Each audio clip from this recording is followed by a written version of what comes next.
Install Android 12 on Redmi Note 8 Pro via Pixel Experience ROM. Please check the description for important notes and all the download links. First download ROM and GApps packages, then transfer the downloaded files to the phone storage. Link is in the description below.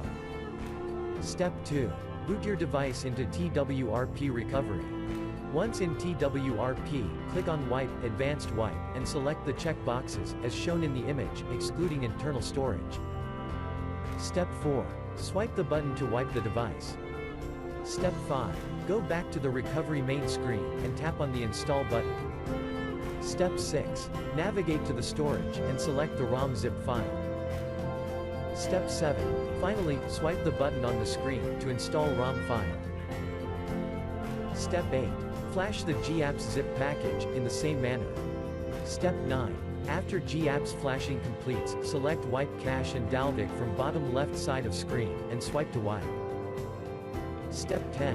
When the flashing process is complete, hit Reboot System. That's it, you have successfully installed the ROM on your device.